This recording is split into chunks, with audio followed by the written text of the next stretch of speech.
Hello guys, তোমার সবাই কেমন আছো? আশা করি খুবই ভালো আছো। আমি খুব ভালো আছি। তো আজকে আমি যাচ্ছিলাম পিসির বাড়ি। দেখো, প্রথমেই আমাদের গ্রামের কাছে যে গ্রামটি হচ্ছে ব্যানাডিয়া। এটা হচ্ছে ব্যানাডিয়া গ্রামের ব্রিজ। এখানে একসময় হাট হতো, নিচে সাইডে অনেকটাই জায়গা আছে। আর দেখতে থাকো, খুব সুন্দর পরিবেশটা। দিনটা ছিল খুবই মেঘলা।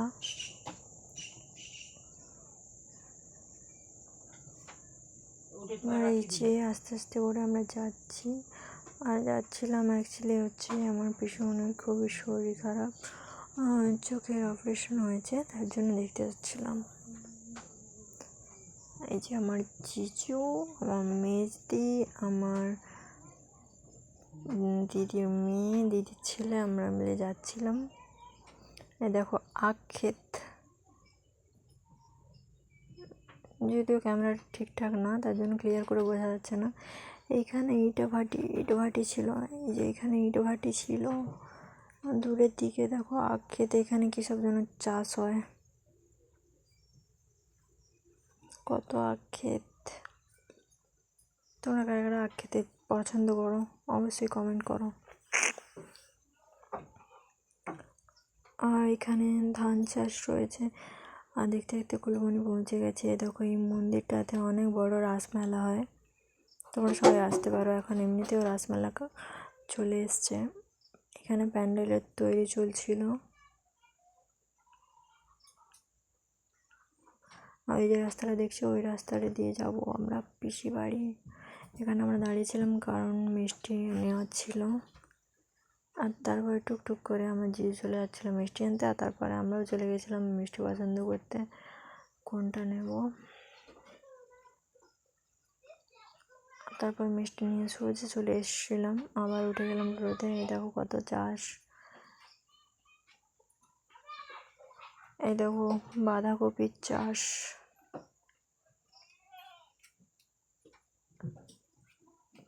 পৌঁছে গেলাম প্রায়, খুবই কাছাকাছি।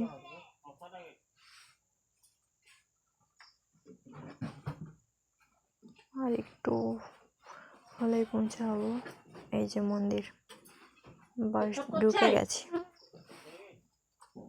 এই যে পৌঁছে গেছি, নেমে গেছি টোটো থেকে।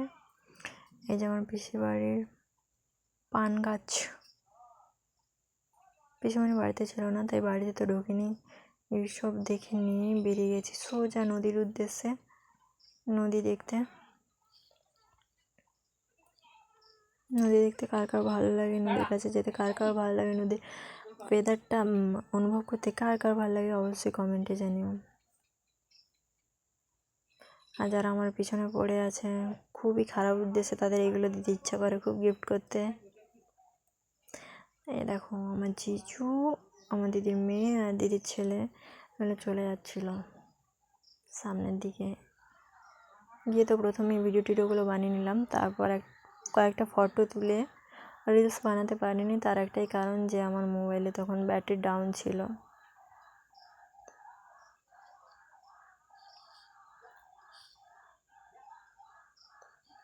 দেখো কত সুন্দর লাগছে চারিদিকটা। আর খুব সুন্দর হাওয়া, ফুরফুরে হাওয়া বইছিল, মেঘলা ছিল পুরো দিনটা। কোনো মতেই আসতে ইচ্ছে করছিল না ওইখান থেকে, ইচ্ছে করছিল ওইখানেই থাকি, রিলস বানাই, ভিডিও বানাই, ওইখানেই ওয়েদারটা অনুভব করতে থাকি। খুব ভালো একটা সিন। তোমাদের কেমন লাগছে অবশ্যই জানিও। তোমরা ভাবতে পারো আমি এত আস্তে কথা বলছি কেন। আমি এত আস্তে সাধারণত কথা বলি না, আমি আস্তে কথা বলছি তার কারণ এখন সন্ধ্যের টাইম।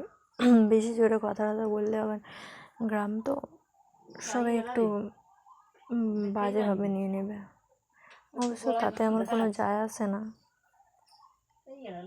কিন্তু ওই যে চিৎকার করবে, আমার ব্লগিংয়ে ডিস্টার্ব করবে, তাই আমি আর জানাতে চাই না ওদের।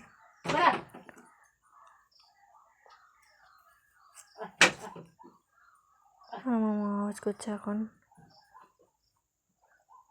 দেখো নদীতে এখন খুব কম জল, কাছ থেকেই সবাই পেরিয়ে যেতে পারে।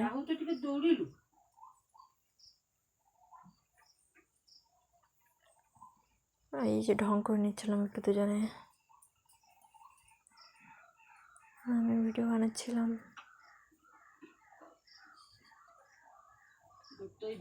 তারপরে এই যে মিমি আমার নাম লিখছিল,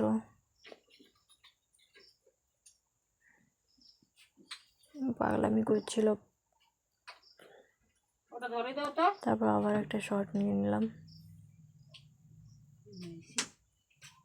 এটা হচ্ছে আমার দিদির মেয়ে।